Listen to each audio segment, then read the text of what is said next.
আপনি না যুবরাজ? আপনার কি অন্য কোনো কাজ নেই? এইসব আজে বাজে কাজে সময় নষ্ট করছেন কেন আপনি? সব কিছু আমি করতে চাইনি জানো। স্বয়ম্বরে তুমি আমাকে প্রত্যাখ্যান করার পর খুব কষ্ট পেয়েছিলাম ঠিকই, রাগও উঠেছিল, ভেবেও ছিল যুদ্ধ করে দেউলিকে ধ্বংস করে দেব। কিন্তু তারপর সারা দিন সারা রাত আমি শুধু তোমার কথাই ভাবতাম, আর কেমন পাগল পাগল লাগতো। তোমাকে ভুলতে বাবার কথা শুনে অন্য কোনো রাজকুমারীকে বিয়ে করব সেটা ঠিকও করেছিলাম, কিন্তু সে আর পারলাম কই। তোমার টানে দেখো বাবার সঙ্গে ঝগড়া করে এই দেউলিতে আমি ছুটে এলাম, শুধু একবার তোমাকে দেখবো বলে, তোমাকে আমার মনের কথা খুলে বলতে, তোমার পায়ে আমার হৃদয় আর আমার সমস্ত ধন সম্পদ লুটিয়ে দেবো বলে। কিন্তু আমি তো আপনাকে আগেই বলেছি। আর বলো না, আর বলো না লীলাবতী, ওই কঠিন কথাগুলো আর উচ্চারণ করো না। আমার হৃদয় যে কান কান হয়ে যাচ্ছে। ওই যে তোমার বচনে আছে না, আশায় বাঁচে চাষা, ওই আশাতেই বুক বেঁধে আমার এই দেউলিতে চলে আসা।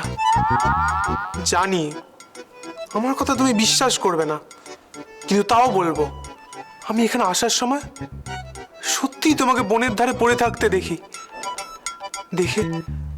তোমাকে উদ্ধার করতে ঘোড়া নিয়ে আমি এগোচ্ছিলাম, কিন্তু কোথা থেকে মিহির চলে এলো আর তোমাকে কোলে তুলে রাজবাড়ির দিকে রওনা দিল। শুধু কয়েক মুহূর্তের এদিক আর ওদিক। সেদিন তো ওটা মিহির না হয়ে আমিও তো হতে পারতাম। তুমি বলো। যা হয়নি তা নিয়ে আপনি আকাশ কুসুম কল্পনা করে যাচ্ছেন, করুন, আমাকে এর মধ্যে টানবেন না। ওই দেখো আবার কেমন রাগ করে। আমার দুর্ভাগ্যের কথাটা একবারও ভাবলে না তুমি?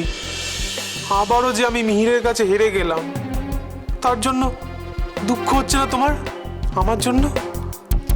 সেই জন্য বুঝি ঝুড়ি ঝুড়ি মিথ্যে বলে মিহিরের কৃতকর্ম নিজের নামে চালানোর চেষ্টা করছিলেন? না না, আমি করিনি। মিহির তোমাকে নিয়ে রাজবাড়িতে ঠিক মতো ফিরলো কিনা সেটা দেখতেই আমি তোমাদের পেছনে আসছিলাম। তোমার হঠাৎ কি হলো জেনেই হয়তো ফিরে যেতাম, কিন্তু কোনো কারণে সবাই ভুল করে ভেবে বসলো আমিই বুঝি তোমাকে উদ্ধার করেছি। অমনি সেটা নিজের কাজে লাগিয়ে ফেললে কেন? জেনে গিয়েছিলেন বুঝি? অসুস্থ হয়ে আমার স্মৃতিশক্তি খানিক ঘেটে গেছিল, আর আপনি তার অন্যায়ের সুযোগ নিলেন। স্বীকার করুন। বোন তো মানুষ যেমন খড়কুটো ধরে বাঁচে, আমিও তেমন তোমার কাছ থেকে আবার দেখা, তোমাকে সেবা করার, আমার কাছে কাছে থাকার সুযোগটা আমি ছাড়তে চাইনি। ছি, এটা যে মিথ্যে তা জেনেও এসব করে গেছেন, আবার বড় মুখ করে বলছেন। কোথায় বড় মুখ করে বলছি, অপমানে লজ্জায় আমার মুখটা কতটুকু হয়ে গেছে দেখো। আমি প্রতাপশালী যুবরাজ সূর্যকেতু, শুধু তোমার সামনে এলেই আমি। লোকটা কি বিরক্তিকর কথাবার্তাই না বলতে পারে, আর যে নেওয়া যাচ্ছে। আমি মেনে নিচ্ছি তো মিথ্যা আমি বলেছি, দিনের পর দিন বলেছি, কিন্তু তোমাকে হারানোর ভয় এগুলো বলতে আমি বাধ্য হয়েছি, বিশ্বাস করো। বেশ করলাম, সত্যি মিথ্যের আড়াল এখন সরে গেছে, আর আমার কিছু জানার নেই। আপনি না হয় এবার আসুন।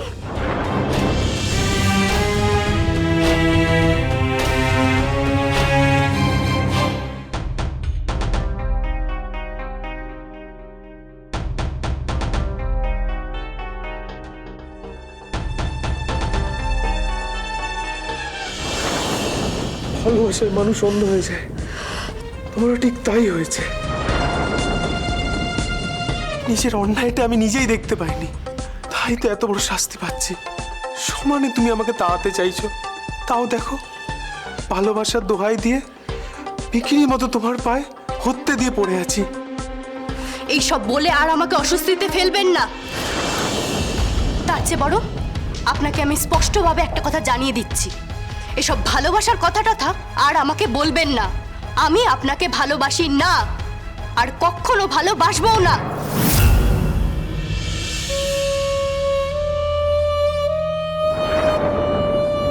ইচ্ছা করছে তলোয়ারটা দিয়ে গলাটা কেটে এক্ষুনি ধর থেকে আলাদা করে দিই। আমার কামনার নারী আমার না হলে তার বেঁচে থাকার কোনো অধিকার নেই। সব নারী শুধু আমার ভোগের জন্য। এটাই মূর্খ রাজকুমারীকে এই মুহূর্তে বুঝিয়ে দিলে যদি রাগ কমে, কিন্তু না, ধৈর্য ধৈর্য, এই মেয়ে মানুষকে জিততেই হবে, আমার ভোগ্য হতেই হবে কণাকে। আর আমি যা চাই তা আমি পেয়েই ছাড়ি। আমার কথা তো শুনলেন, এবার নিশ্চয়ই আপনার আর কিছু বলার নেই। বৃথা আশায় আর কষ্ট না পেয়ে আপনি বরং সুখিত গড়ে ফিরে যান যুবরাজ। সে তো যাবই, প্রেম তো আর ভিক্ষে করে পাওয়া যায় না। আর তুমি আমার প্রেমে পড়বে সেটা ভাবার মুখও আমার নেই। আমি শুধু তোমার কাছে ক্ষমা ভিক্ষাই চাইতে পারি। তোমাকে আর মিহিরকে আগামী জীবনের জন্য অভিনন্দন জানিয়ে আমি সুখে দুঘর ফিরে যাব। কিন্তু তা আগে বলো, আমাকে ক্ষমা করেছো?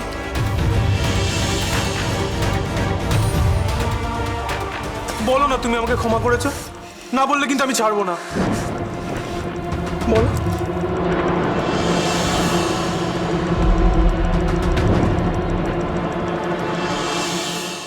খনার কাহিনী সোম থেকে শনি সন্ধ্যে 7:30টায় আকাশ আট ও প্ল্যাটফর্ম 8-এ।